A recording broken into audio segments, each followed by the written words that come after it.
Hello, I'm Robert, a voluntary fact checker to help you if you're scared of many things.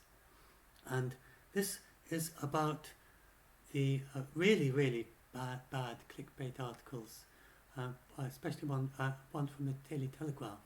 We've had several others saying, giving the impression that we risk a global famine or something. It's utter nonsense. And if you look at the situation of the year-end food stocks, then in the last decade, in the last 10 years, the end-of-year food stocks have increased by 40%, more than 40%, while at the same time the population has increased by less than 10%. So we are actually in a more and greater food security. So then go to look at this story that scared people a lot, and this was from the Daily Telegraph, and they said that we have only 10 weeks worth of food left after the Ukraine war. If you take all the wheat exports from Ukraine, they're equivalent to 1 week of wheat as consumed by the entire world. And when it says 10 weeks left, what they should actually say is 10 weeks excess, not 10 weeks left.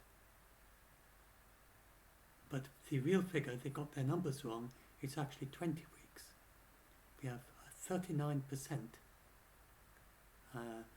stock to use ratio, which means that we have enough food left at the end of the year, after eating all the wheat that everyone eats in a year. There's enough left for another 39%, or in other words, another 20 weeks. 39%, so 52 weeks is 20 weeks, not 10 weeks.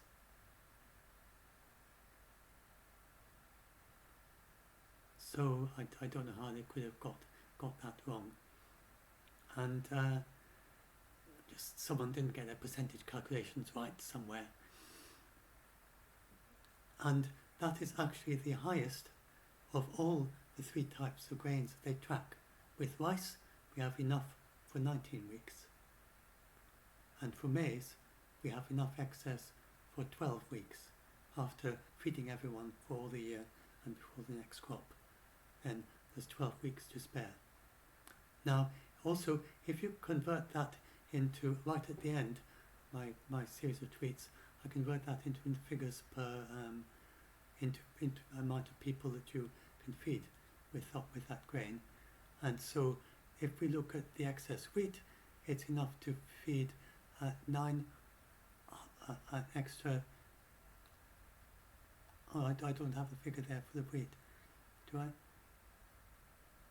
The excess wheat is 930 million.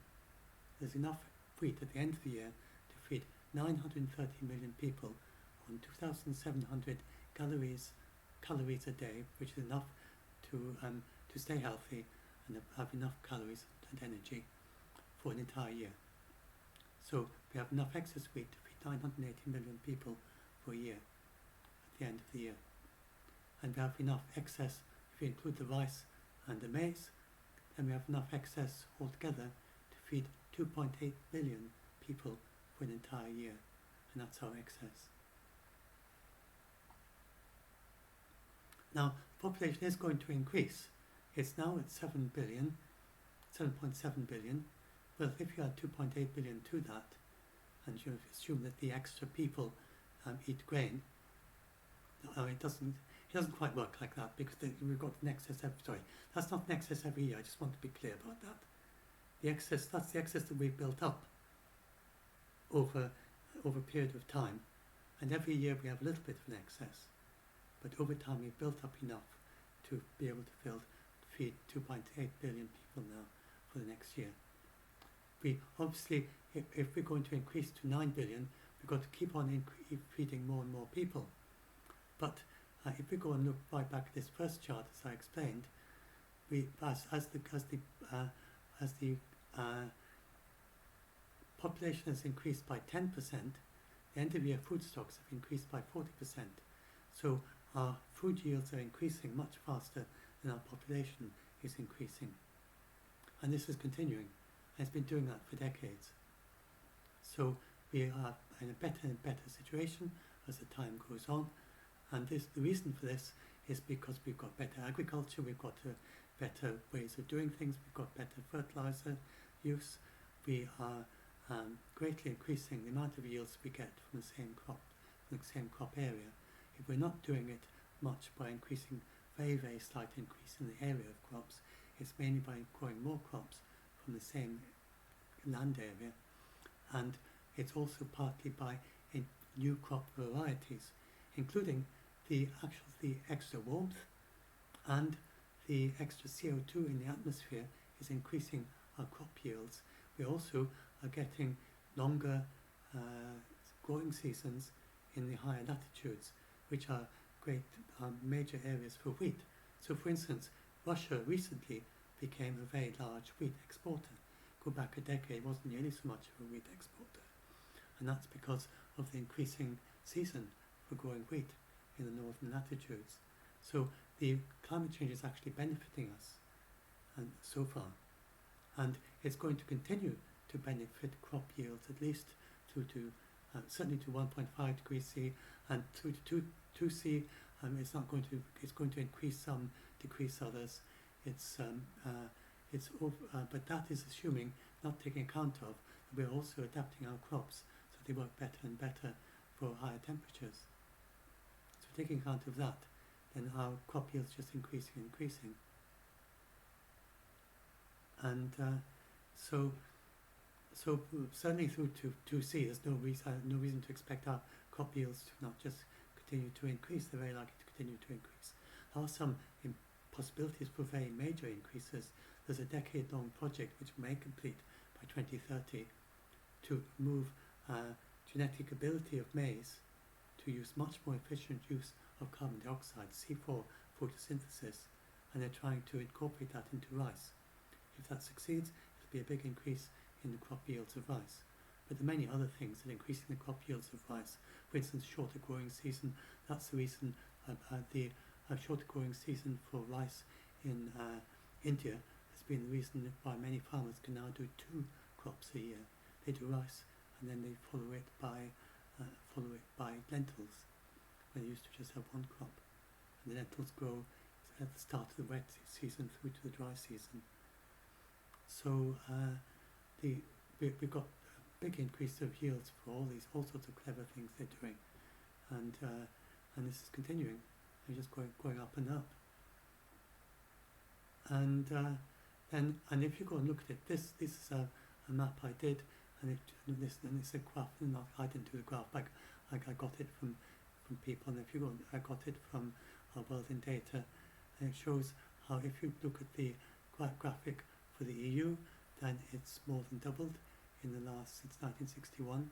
If you look at the graphic at the agricultural yields for the USA, it's tripled.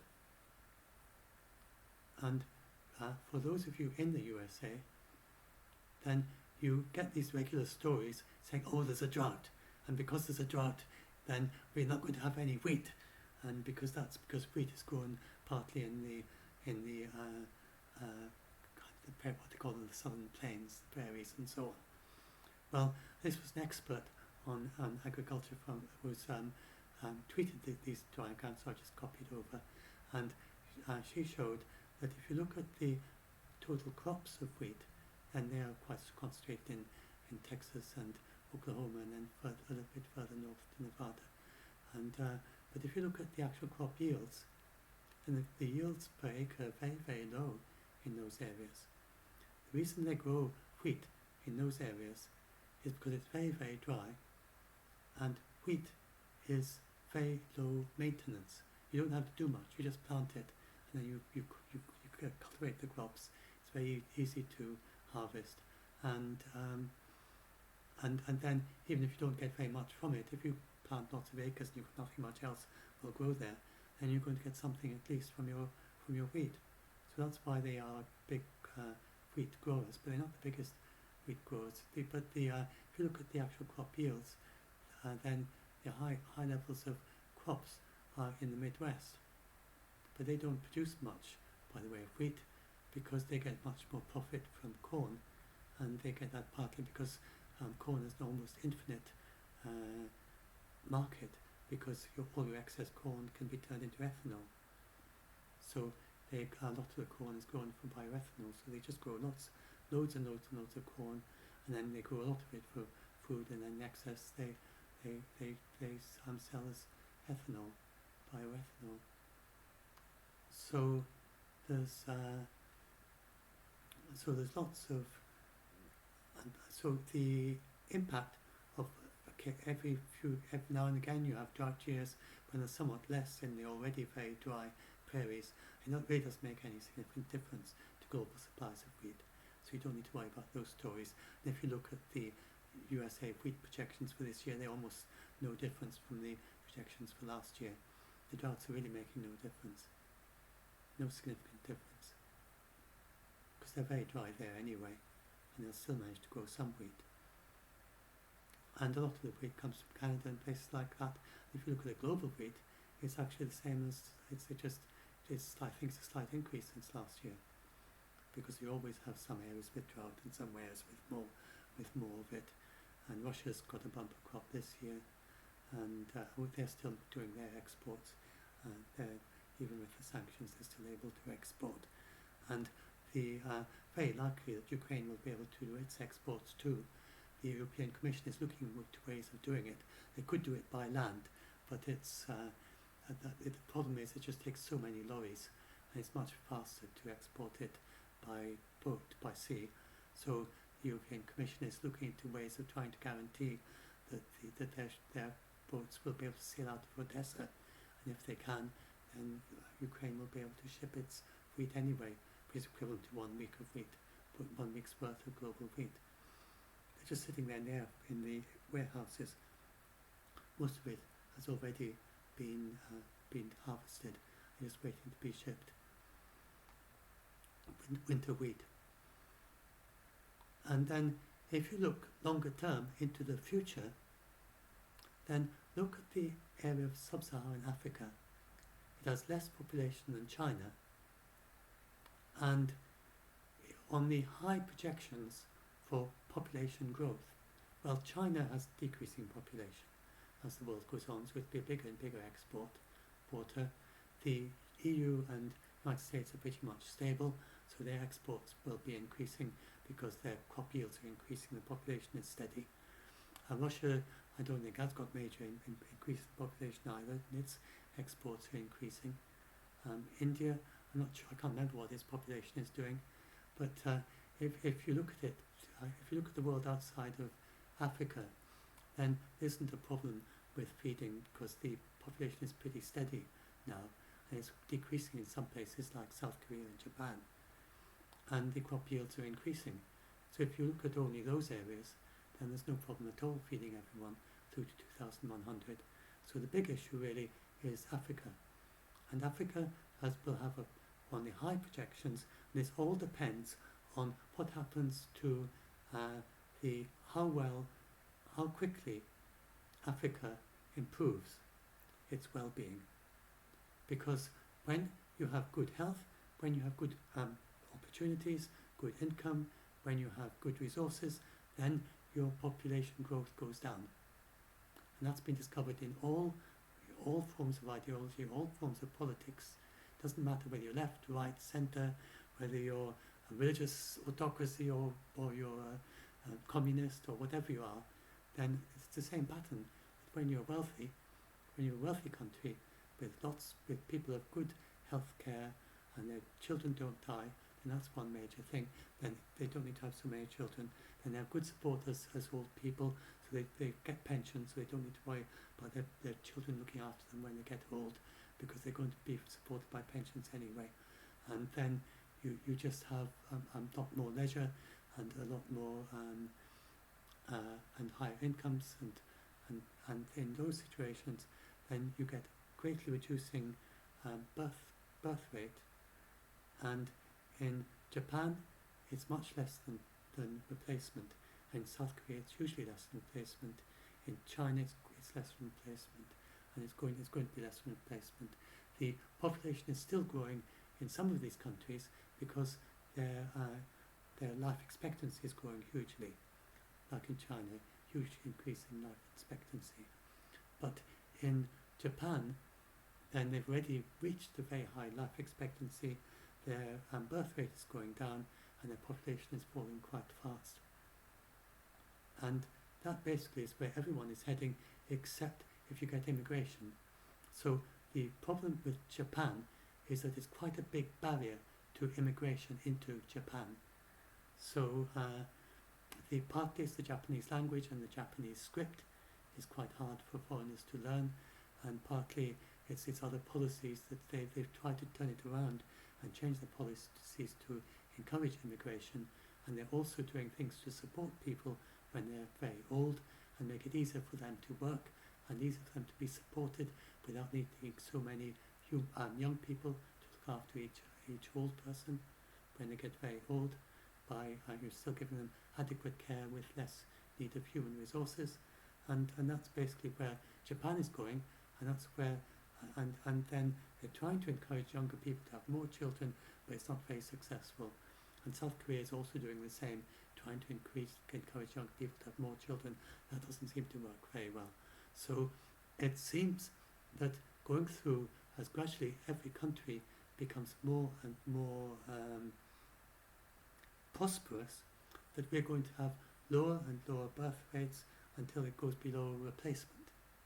And then you get people say, but the population is going to collapse. No, it's not going to collapse, because the birth rate is not falling because of lack of resources, which is the limits of growth collapse, where you get less people and less children and more adults in more and more dire conditions, and eventually they're all going to be hardly anyone left, because there's nobody left, because the conditions are getting worse and worse, and having less and less children.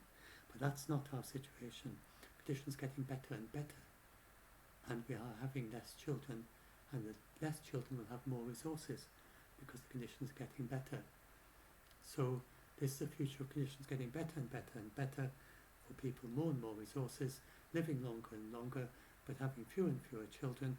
So very slowly the population is likely to peak around mid-century towards the end of the century. It all depends what's happening in Africa.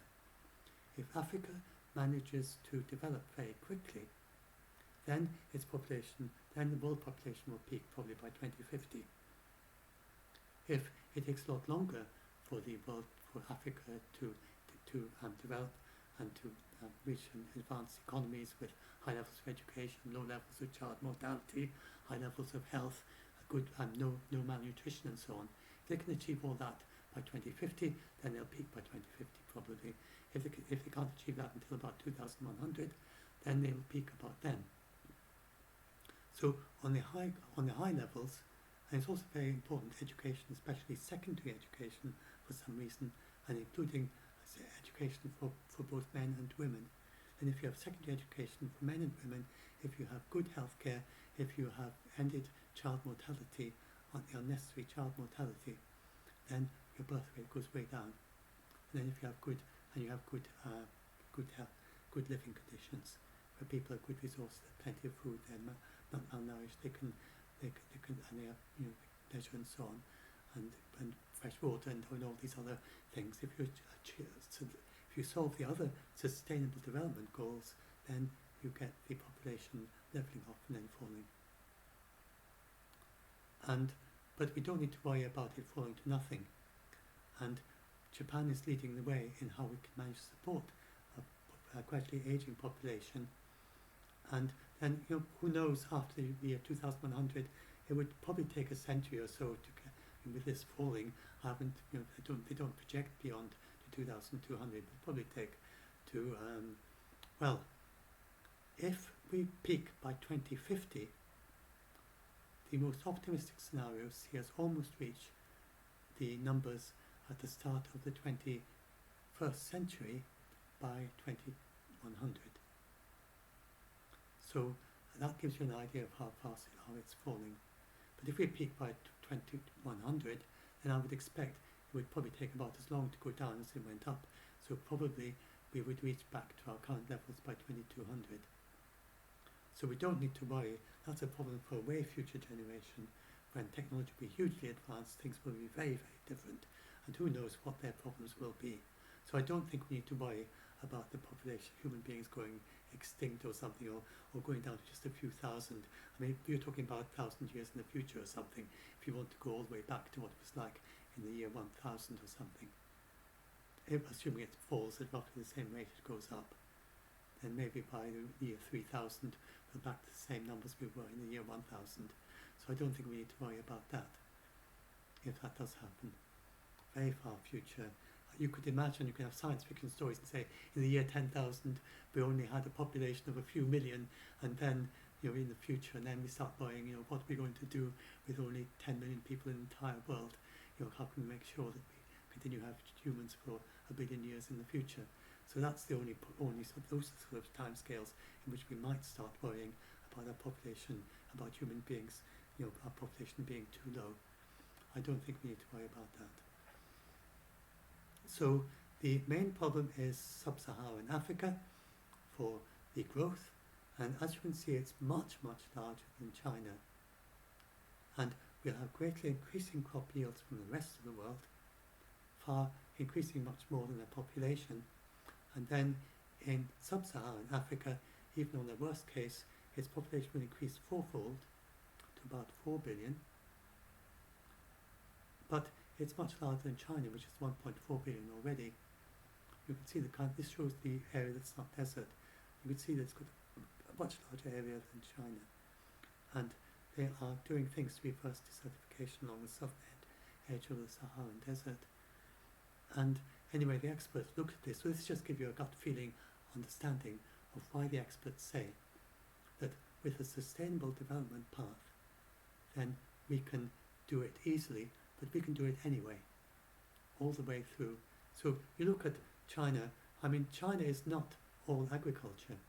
An awful of that is actually wild still. And so the question is, how can we feed everyone while preserving the wild places in the world? So that is the problem. It is not a problem of feeding everyone. We can feed everyone, but there are different ways of doing it.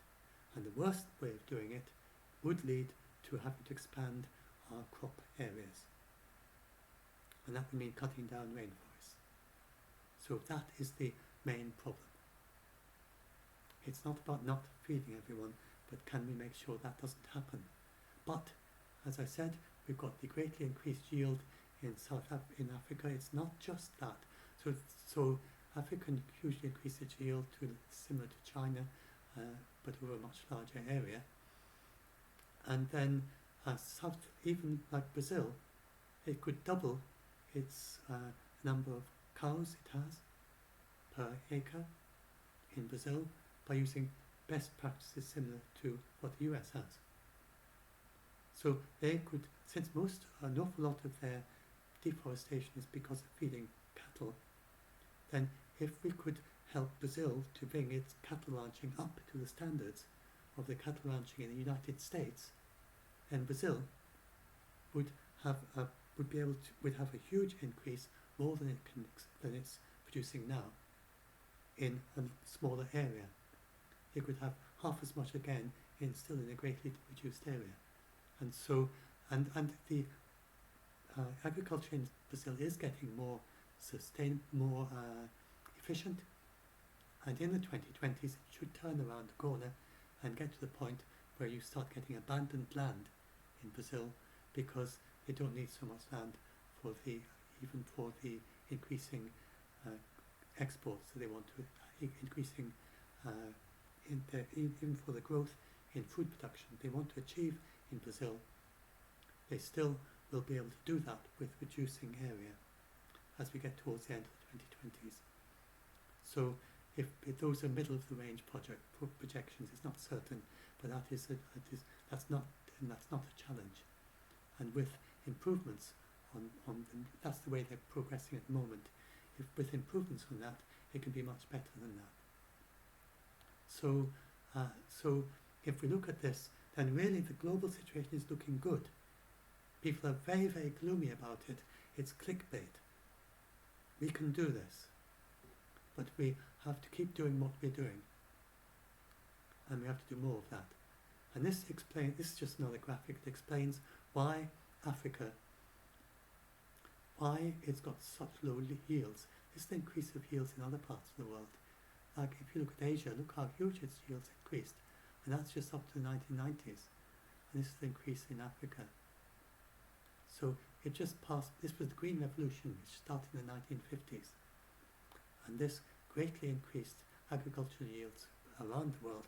And we would have had global famines by now without the Green Revolution, which was a scientific revolution in both studying very carefully how you do your agriculture, not just fertilizer, but just looking very closely how exactly you irrigate your crops, what exactly you do, how exactly you look after your crops, and what exactly you do, and then better varieties, which had better yields in a shorter period of time. And they did it then not genetic manipulation, but just by breeding in the 50s and 60s, and then into the 70s, and that's continuing to this day. It hasn't stopped. They're continuing with the Green Revolution today, and that's why our crop yields are continually increasing every year, along with the benefits of carbon dioxide, fertilization, and the benefits of we also have the benefits in a warming world that we have, the soil gets moister. You keep hearing about how we're going to have these droughts. Yes, we have droughts in summer in some places, but we get more rain in winter. And then over most of the world, the soil in just natural places without farming is increasing. Moisture is increasing. In other places it is getting drier, like in Turkey and Spain are examples where it's getting drier, so it's localized. But in most places it's getting wetter. And the getting dry is turning semi-arid into arid, but it can be stopped and it can be reversed. We know how to do that too. We know how to slow down and stop and reverse desertification, especially in areas where it's semi-arid because of human practices in the past, which is the situation from maybe most of the semi-arid areas in the world. And even some of the deserts are deserts because humans made them into deserts by overgrazing and things like that in the past. So we can stop and reverse that as well. So now if we go and look at this is a graphic from IPBES, and they looked at that and they say we can feed everyone through to 2100 on all scenarios. We can provide shelter, we can provide water for all of them, but we can do it in a sustainable way or in a non-sustainable way. And this is a graphic that goes into the details of how, that just summarizes some of the details of how we can achieve that. And this was an interview with one of them in a press briefing who said it's really up to us.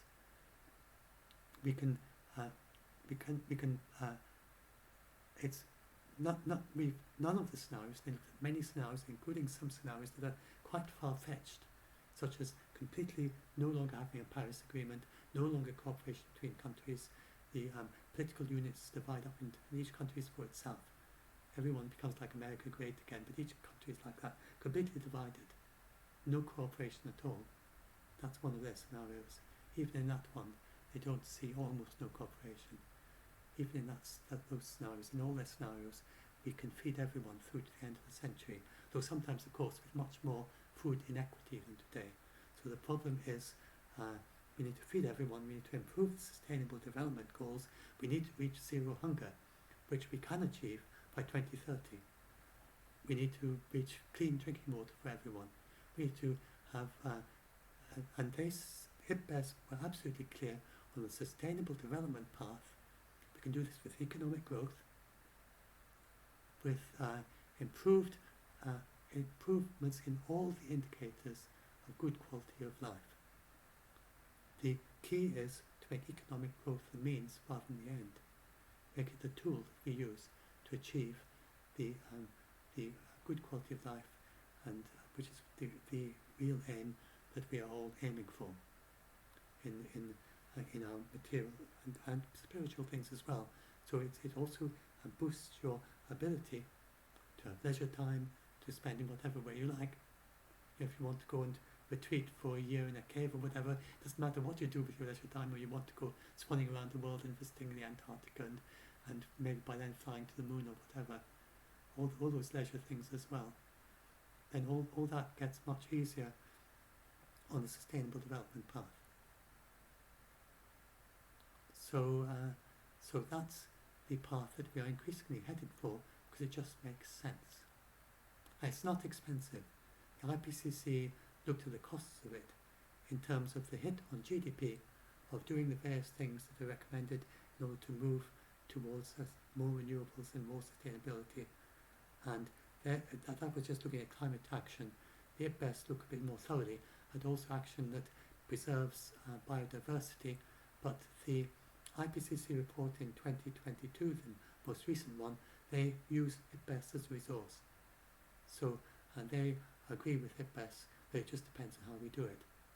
So they said, yes, we can achieve this in a way that is sustainable. IPBES remains the very best study on this.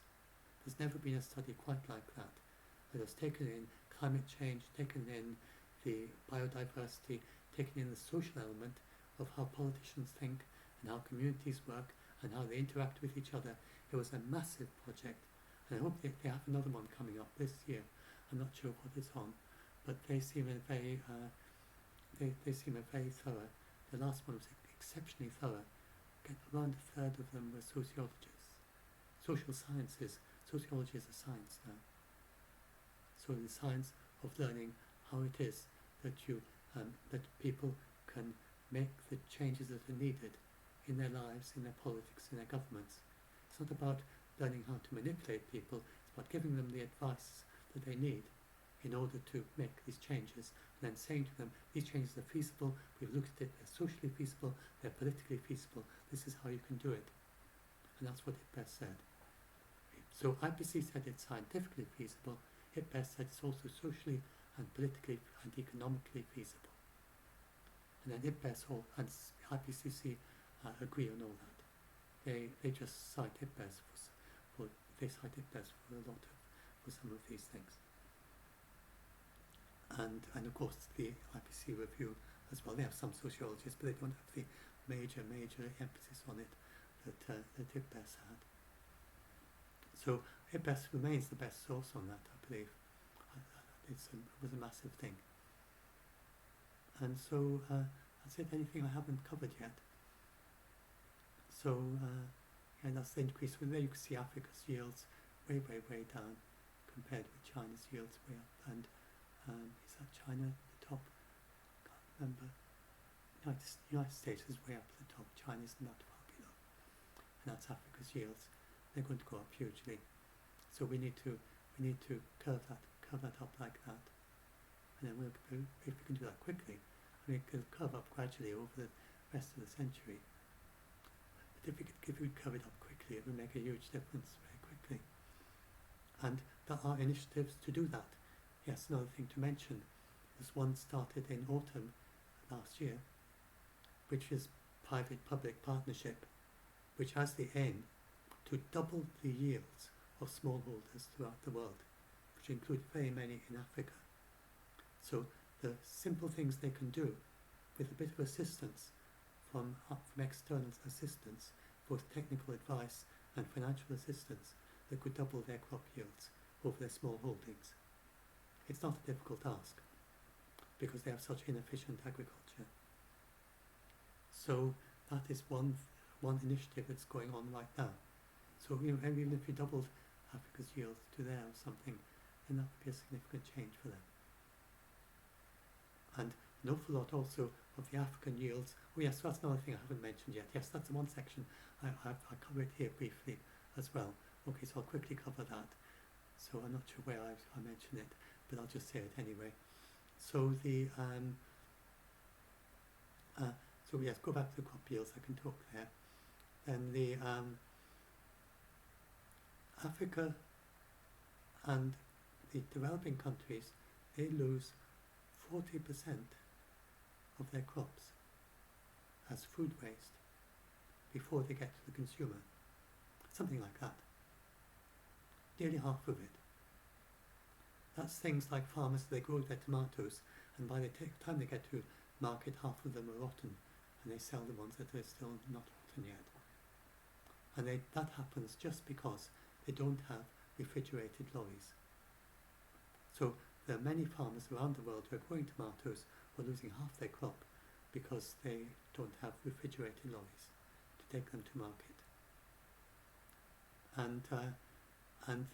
So that's an example of how improving their, as they increase in development, as they become more developed, then they will stop losing, then that will nearly double their crops anyway, because because a lot of them are lost on the way to market.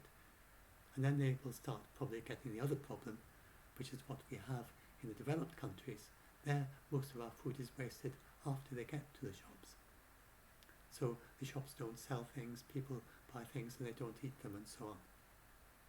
So we have the opposite problem. We have nearly as much food wasted, but it's wasted at the other end of the chain. We get very little food wasted on its way, some food wasted, but very little on its way to the shops. And then we get an awful lot of it lost in the shops and on the way home and in your homes. So that is something that you can do as an individual. Just be a bit more careful about not wasting food. It's quite an easy thing to do. The United Kingdom had a big thing starting in, I can't remember, they gave the date, I was in the latest IPCC report. I don't even remember it, but apparently there was a big, and there was advertising and so on, and it reduced our food waste by a fifth, which mightn't seem a lot, but a fifth is still quite a lot when you've got 60 million people and they're all wasting food. And then if they waste a fifth of that food, then it's quite a lot that's actually been saved in the world. And so this is something you can do as an individual level, just being more careful that you buy food that you know you're going to be able to eat, and you keep it in, and you keep it in a fridge or some place. You don't let it lie around and go mouldy. Just try to be a bit more careful about that. So these are all optional things. Don't feel you've got to do that. Don't feel anyone is telling you have to do that. Just think about it more positively. I want to help with climate change, assuming you do. And I want to help with biodiversity. I want to help with not cutting down rainforests. What can I do in my life? Well, one simple thing I can do is I can reduce food waste. Just waste less food. Another simple thing you can do this really only applies if you eat, it applies mainly to people who eat meat every day of the week, with every main meal. If that describes you, then there are two things you can do. One is to be more intelligent about the meat that you eat. So some meat isn't very impactful. So the meat that are cows and sheep and so on living on grassland and on pastures that wouldn't normally be used for crops, then that is part of very ancient agricultural systems, and it works very well, and it improves those pastures as well. You know, the manure and so on, so long as it's not overgrazing and in a very arid area, then they actually improve the pastures. They're not harmful to the ecosystems. In fact, there's some rare you get rare plants, rare flowers and so on that actually are used to these things. So eating meat like that is not going to be impacting in a bad way on biodiversity. And also eating farm fish that are grown in fish farms, and those are very low impact, or almost zero impact. And poultry is much less than beef, and it depends also on so if you have cows, then it depends how they're fed and how much they're fed. So if you have cows that are fed soybeans from cutting down rainforests in Amazon, that's obviously a direct connection and the worst of all. And then there's a big gradation from there all the way to cows that are living on pastures and that are just mainly fed on grass fed cows that are kind of least there, which you have in some not so much in the UK, but in some smallholder and small farmer kind of. And also you may get in crofters and so on in the UK. That kind of level of grazing with really low levels of feeding grain to your cows, then that level is also very sustainable in terms of the world as a whole. And then so then if you shift more in that direction, and just shift somewhat in that direction, then you're helping. And that's called the climate carnivore, intelligent climate carnivore. And then other ways you can help is by eating one meat-free meal a week. So if you eat meat every day of the year, which is a situation for quite a few meat eaters in, say, the UK, United States and so on, it's just their habit, they always eat meat. It doesn't feel like a proper meal without meat in it. So if that is your situation, then you may be interested to experiment with having one day a week where you try various vegetarian dishes. And best of all, completely vegetarian. It can also be like a day where you have milk and cheese, but you try things that are completely vegetarian. And there's a thing called Meatfree Monday, where there's a website where they share all sorts of exciting menus and things that you can try out for your day of Meat-Free Monday, and you may find you like it. And so if you do that, that is very good for your health. It's better for your health to have one meat-free day a week than to have meat every day of your life. So that is something that people can do, which is good both for health and for the planet. And you might think that's not very much, but if you look at the area of the world that is set aside for growing meat, then it's equivalent to both Americas. And that's the total area. It isn't both Americas. There's quite a large area in Americas, other large areas in Europe, in Asia and so on. If you add up all the areas together, it's equivalent to both Americas, North and South America. The total area is set aside where you have growing animals. And if you set aside the area that's associated with growing crops, it's equivalent to the same size, about the same size as China, which is quite a bit smaller area.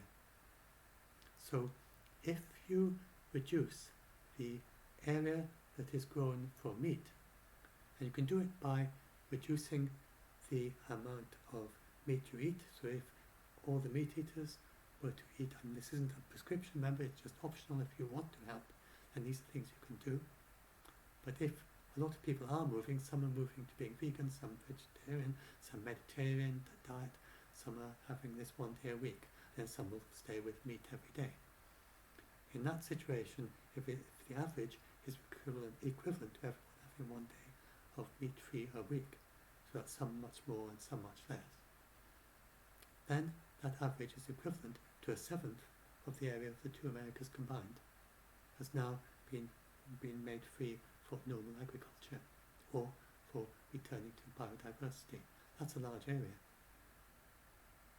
That's a very large area. So think how much tropical rainforest that is, that you'd be saving if everyone, if we reduce all the meat eating by that amount. And the intelligent carnivore also helps with that, because the grain-fed beef have by far the highest land area that is used to feed the cows, because it's very inefficient growing crops and feeding those crops to cows, which then turn it into meat. So you save a lot of land by eating less cows that eat grain, and also not only land but good agricultural land that is being used to grow soybeans. And if you reduce the consumption of cows that eat grain, or reduce the amount of grain that those cows are eating, then that is directly increasing the amount of agricultural land that can be grown for grain and soybeans to feed directly to humans, which will then increase these grain food stocks every year. But also locally it means more food that they can sell to other countries. So there's a direct connection there.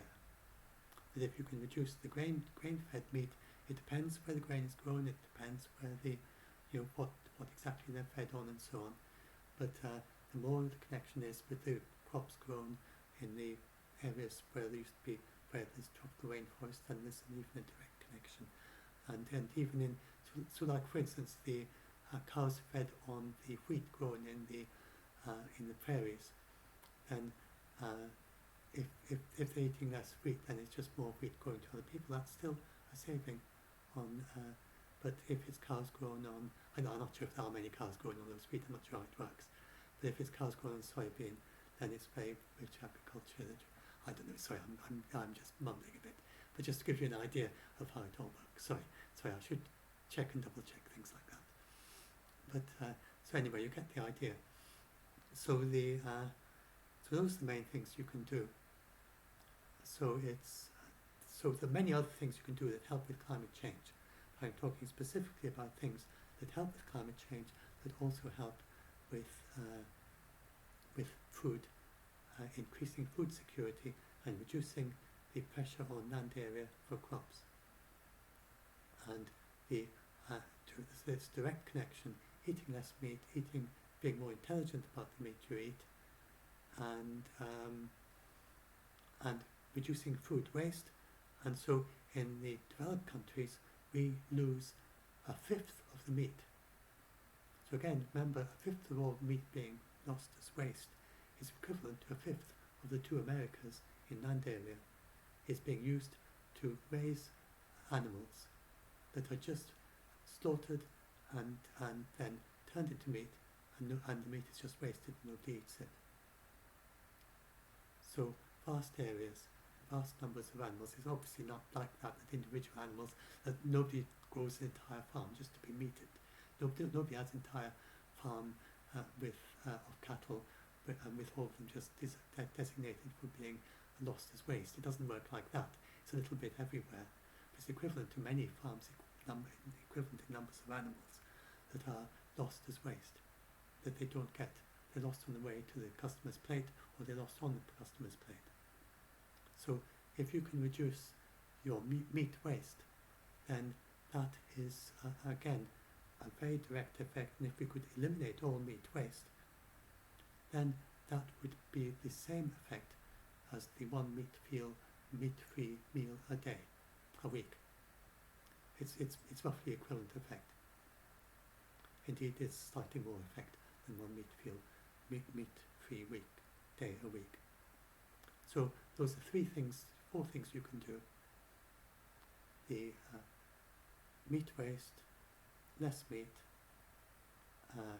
climate carnivore, and food waste generally, including other kinds of food, grains or bread or whatever it is else that you waste.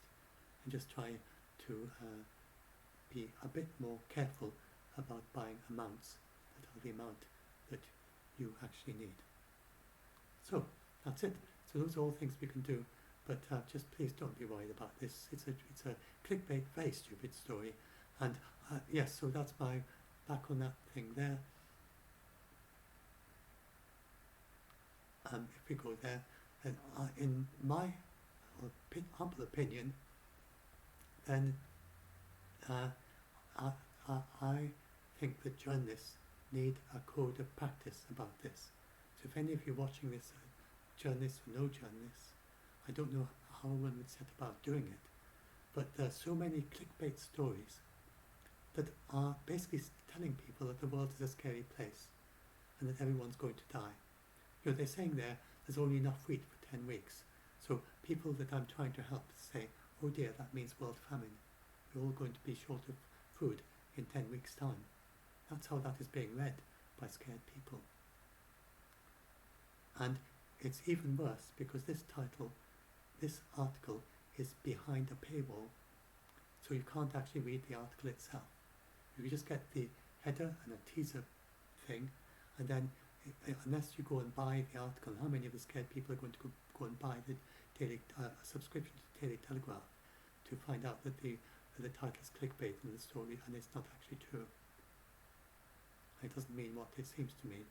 So what they read the title as meaning is that in 10 weeks from now they think that the world is not going to have any wheat at all, and they think that then after that it's going to start being world famine. That's how the scared people are reading this title. So journalists, I think journalists need a code of practice about this, not to write articles that make people believe that they're all going to die. I think, in my humble opinion, an article that gives an impression to the reader that we're all going to die, or that many of us are going to die, a big famine, or an asteroid impact, or out of climate change, or other fake news, is as bad as a fake obituary. The Daily Telegraph would never run a fake obituary about the Queen, or about President Biden, or some other public figure. So why do they write fake obituaries about the planet? That's how I see this, as a fake obituary that is scaring people to thinking that the planet's about to die, that humans on it, about all human beings on the planet. So they seem to think it's okay to say that billions of people are going to die, but it's not okay to say that a particular individual like the Queen or President Biden has died. So a very clear code of conduct, they're not allowed to do that. But there's no code of conduct saying they're not allowed to say that billions of people are going to die in 10 weeks. Imply it with a clickbait story headline. And I think that it needs a new code of conduct, that journalists just shouldn't do that. I don't know if we can make a law about it, but I think journalists amongst themselves could decide on a new code of conduct that they're just not going to do that. And work together with each other. So the problem is that unless they work together as a unity amongst all journalists, the problem is that one journalist does that, then everyone is shouting that everyone's going to die. Unless you shout out in your article that everyone's going to die, it doesn't get shared and it doesn't go viral and nobody reads it. So that's the problem we have. So it has to be a code of conduct amongst all the journalists. It's very hard for one journalist to swim against that. So I think it needs to be a code of conduct amongst journalists generally, that this is just not permitted. Just like you could get your article go very viral very quickly by claiming the Queen has died, but journalists just don't do that. So we need a similar code of conduct that is just not permitted to write fake stories about deaths of billions of people. And so it's my belief that we need something like that. If anyone has an idea how to do that, how we can have action towards that, then do let me know, or do try and talk to others and see if we can get something underway, get some kind of action in the way of some change in how these things are reported. Okay, so I'll upload this and hope this helps, and hope some of you will be a bit less scared as a result of reading this. And so I'll link to the Twitter thread, I'll link to the blog post at the end of this. And you're very welcome to our Facebook group on Facebook called Doomsday Debunked, where we now have quite a lot of fact checkers which help with this. So if you are knowledgeable about any of these things, then do join the group, and you have a bit of free time and you like to help scared people, then we get the people who are scared about stories about this, they go and post to our group. Then if you want to help people who are scared by these stories, then you will find them there. And you can help them and tell them this is false. And they then share it with other people, and they help other people. And then if you are good at reassuring people who are scared, then you're very welcome in the group too. Also, of course, if you're scared. And so we're hoping that as the group expands, to keep a balance of fact checkers, people who are able to reassure the scared people, and the scared people, of course, coming to the group. And so far we are managing that. It is really quite a lot of scared people come to the group, so it's really quite a lot of stories that we seem to be keeping up. There are enough fact checkers keeping up with it. And then if you're also, the people who are most impacted by stories like this, and the journalists just don't realise this, how they're impacted, are first of all autistic people. Autistic people take these things very literally. They find it very difficult even to understand that it is clickbait going on. They just see a story that says, world going to end and we have enough food for just 10 weeks worth of wheat left after Ukraine war. They just take it literally as it is. They find it very difficult to kind of parse that and change that around, and very difficult to fact check it. Then the other people are imaginative people. We get imaginative people who and creative people who, one characteristic of them, if they're very imaginative, tends to be you just have a single example, like one photograph of a starving polar bear on an ice floe. They think all polar bears are starving, because imagination makes it very easy to kind of extrapolate like that in imaginative, empathic, imaginative people, in imaginative, empathic way, and then that overrides the empathy and the emotion. Then leads to a panic attack, and then they just don't manage to. That overrides the critical thinking, and then the panic and lack of critical thinking leads to them just believing these things, even if they are people who would not be caught in by such things. Trained at university, they do. Some of them, we get people who've been trained in academic fact-checking at university, but they just don't apply it when their imagination and emotion is suddenly hit by a headline. So those are the other people. Then we also have people, if you have bipolar disorder in a manic or depressive phase, then both of those conditions make you very vulnerable to stories like this. And then we just have people, we have people who are none of those as well. But we have a very high prevalence of, in one survey it was between a third and a half were autistic. In one, it's not a scientifically conducted survey, so there's no way of knowing what the actual numbers were, but it's definitely much higher than the general public, who get very, very scared by stories like this and find our group, and then we help them. So do bear in mind, if any of you are journalists, do bear in mind there's a significant minority of the world population, of your readership, where a story like this just goes wham, just goes wham into and just hits them like that, and an instant panic attack.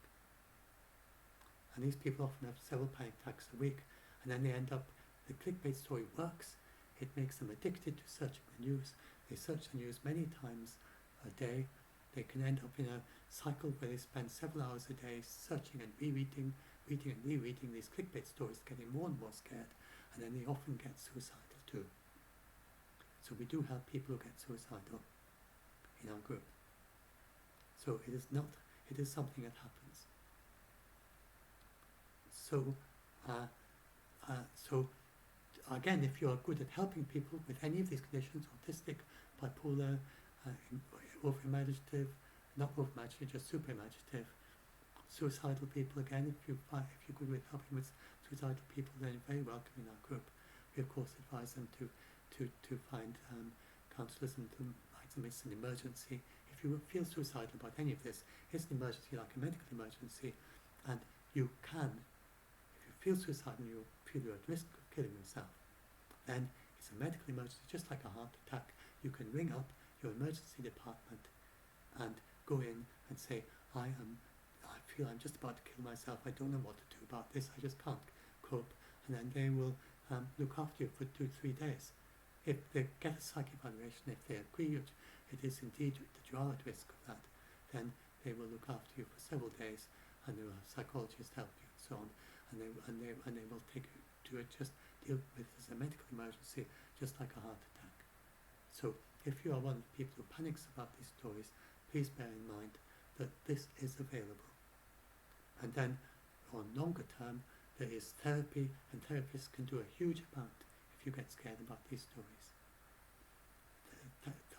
We help as best we can, but the members who have therapists who help them, they have many techniques, half a dozen techniques or more. They'll try many different things. If one technique doesn't try, they will try another. It's not psychoanalysis, it's therapy, it's talking therapy, it's to with working out what is causing it in the moment. They don't ask you about your childhood or anything like that. They're just working directly with how you manage to deal with your anxiety, and how to work with it, how to overturn it, how to become more grounded and not be panicking and not be scared. And there's a huge amount of expertise in that amongst medical and psychological professionals. There are also drugs that help, which are especially if your mind tends to go in a rut, there are drugs that help with that. And they're antidepressives, so you have to be very careful with those. But the doctor, you talk through with your doctor, and then you find the one suitable for you, and you take it exactly as observed, as required, and then you taper out of it if you need to stop taking it, and so on. So you don't have to take any medication. There's lots of help that doesn't involve medication. So there's a lot of help available for you if you get scared by these stories. And so anyway, right, so now I'll upload this to my YouTube channel, and I'm probably going to upload it to my original YouTube channel, but I'll talk about this in a separate video. This very tedious thing, that my channels get strikes because I'm a fact checker, and there's this automatic YouTube algorithm, and when I fact check and debunk something, then the algorithm thinks the thing I'm fact checking is what I'm actually trying to promote. And I appeal, and the appeal just gets rejected, and I'm sure that the human being never sees it. So I have to be very careful. I just had a warning against my strike, against my channel. I won't mention what it's about, because that might lead to this video being given a warning and a strike as well. It was just medical misinformation. I just debunked this medical misinformation, and they claimed that my video was medical misinformation because it was a debunk. So I have this. It's just a thing that happens if you're, and maybe it's different if you're a big, well-known YouTuber or something. Maybe they pay more attention. You actually get a human being refuse you. But I'm just a little guy, and I don't think a human being ever reads my appeals. I've appealed every time, and every time they're just not. It's obviously not been a human being who read my appeal. So I'm going to be uploading this back to my original channel, because that's been off for 3 months. So I think that'll be okay. And then I'm going to rotate around my channels for a bit to try and avoid new warnings and create some new ones.